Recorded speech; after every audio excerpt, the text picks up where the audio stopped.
Ah.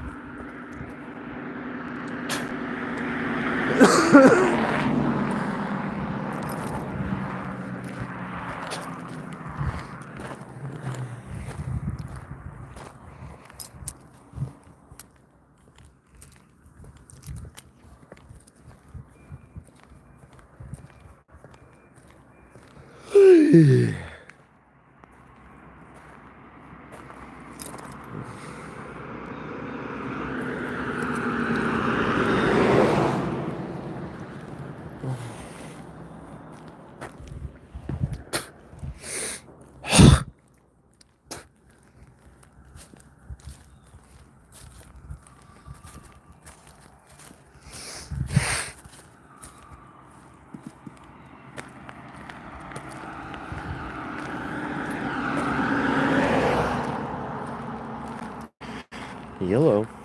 Hi. I see you, don't you?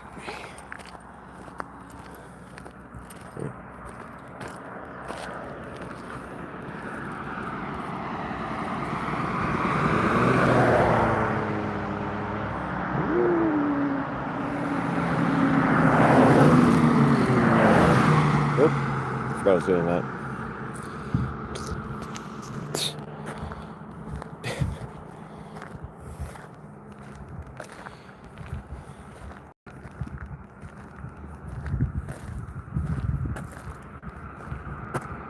Oops.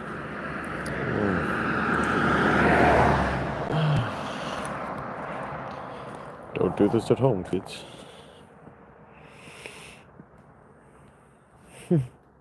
Oh my god.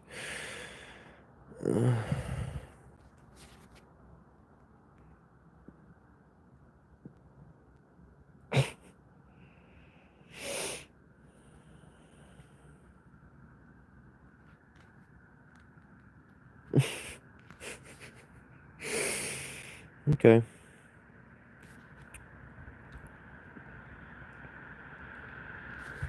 Oh, Jesus.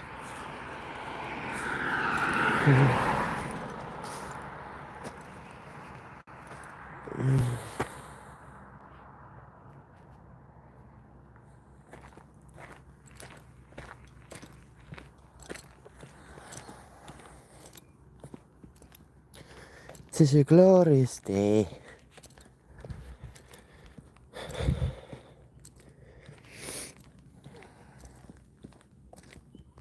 I don't have to kill them. I just have to.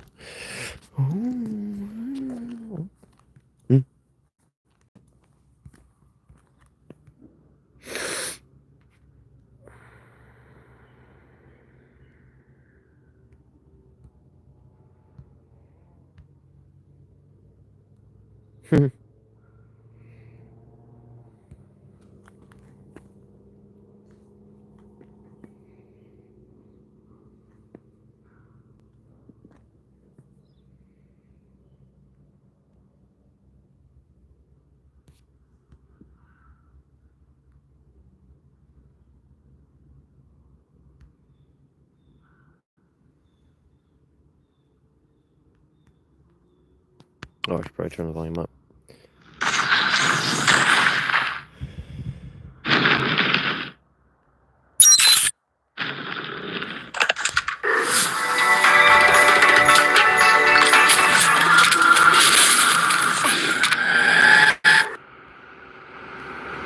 Have been fought for you. One thing I can promise you, it's worth it. It's worth it for our special interest, Alec. Keep alive, and we've won a great victory. He didn't think he could stand torture. He remembered a book by Koestler, where the old revolutionary had conditioned himself for torture by holding a lighted to his fingers. He hadn't read much, but he'd read that, and he remembered it. It was nearly dark as they landed at Tempelhof. Lemus watched the lights of Berlin rise to meet them, felt the thud as the plane touched down, saw the customs and immigration officials move forward out of the half-light. For a moment, Lemus was anxious lest some former acquaintance should chance to recognize him at the airport. As they walked side by side, Peters and he, along the interminable corridors, through the cursory customs and immigration check, and still no familiar face turned to greet him, he realized that his anxiety had in reality been hope. Hope that somehow his tacit decision to go on would be revoked by circumstance. It interested him that Peters no longer bothered to disown him. It was as if Peters regarded West Berlin as safe ground, where vigilance and security could be relaxed, a mere technical staging post to the east. They were walking through the big reception hall to the main entrance when Peters suddenly seemed to alter his mind, abruptly changed direction, and led Lemus to a smaller side entrance, then onto a car and taxiway. Then Peters hesitated a second, standing beneath the light over the doors, then put his suitcase on the ground beside him, deliberately removed his newspaper from beneath his arm, folded it, pushed it into the left pocket, pushed it into the left pocket of his raincoat, and picked up his suitcase again. Immediately from the direction of the car park, a pair of headlights sprang to life, were lit, and then extinguished. "Come on," said Peters, and started to walk briskly across the tarmac, Lemus following more slowly. As they reached the first row of cars, the rear door of the black Mercedes was opened from the inside, and the courtesy light went on. Peters, 10 yards ahead of Lemus, went quickly to the car, spoke softly to the driver, then called to Lemus. "Here's the car. Be quick." It was an old Mercedes 180, and he got in without a word. Peters sat beside him in the back. As they pulled out, they went to a small DKW with two men sitting in the front. 20 yards down the road, there was a telephone kiosk. A man was talking into the telephone, and he watched them go by, talking all the time. Lemus looked out of the back window and saw the DKW following them. Quite a reception, he thought. They drove quite slowly. Lemus sat with his hands on his knees, looking straight in front of him. He didn't want to see Berlin that night. This was his last chance, he knew that. The way he was sitting now, he could drive the side of his right hand into Peter's throat, smashing the promontory. He could get out and run, weaving to avoid the bullets from the car behind. He would be free. There were people in Berlin who would take care of him. He could get away. He did nothing. It was so easy crossing the sector border. Lemus had never expected it to be quite that easy. For about 10 minutes they dawdled, and Lemus guessed that they had to cross at a prearranged time. As they approached the West German checkpoint, the DKW pulled out and overtook them with the ostentatious roar of a labored engine and stopped at the police hut. The Mercedes waited 30 yards behind. 2 minutes later, a black and white pole lifted to let through the DKW. As it did so, both cars drove over together, the Mercedes engine screaming in second gear, the driver pressing himself back against his seat, holding the wheel at arm's length. As they crossed the 50 yards which separated the two checkpoints, Lemus was dimly aware of the new fortifications on the eastern side of the wall.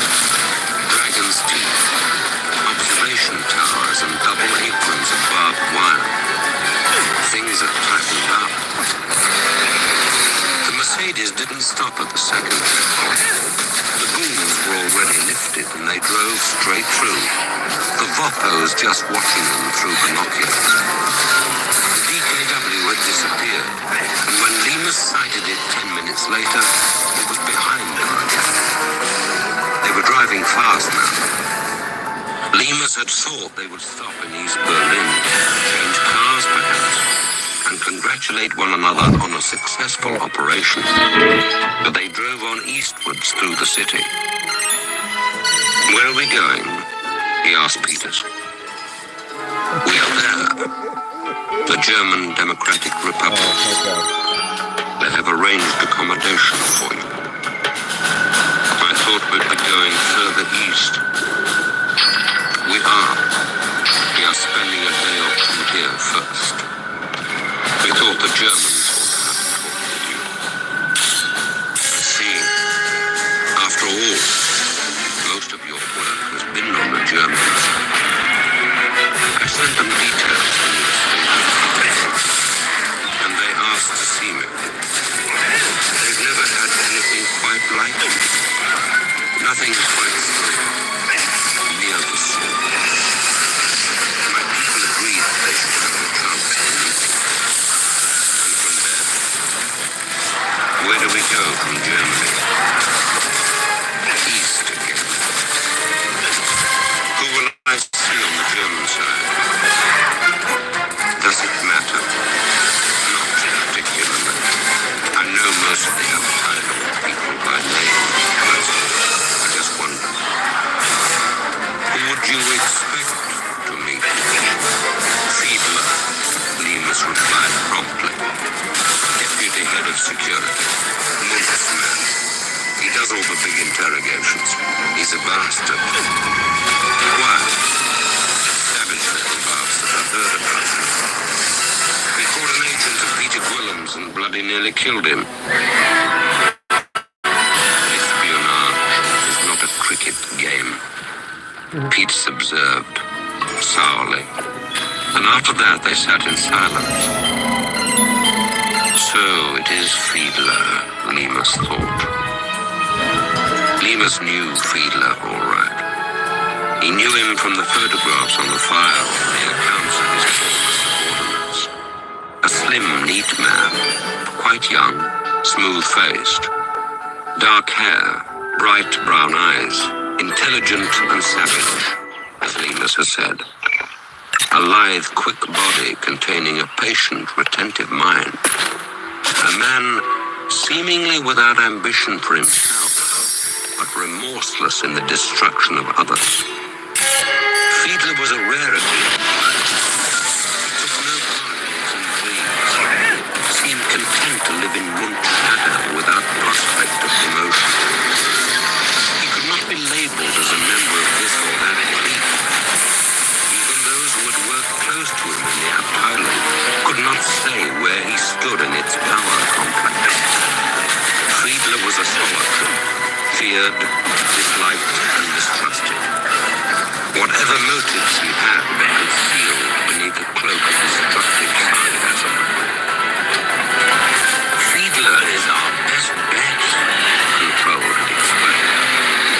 They'd been sitting together over dinner, Lemus, Control, and Peter Gwillem, in the dreary little seven-dwarfs house in Surrey, where Control lived with his weeping wife, surrounded by carved Indian tables with brass tops.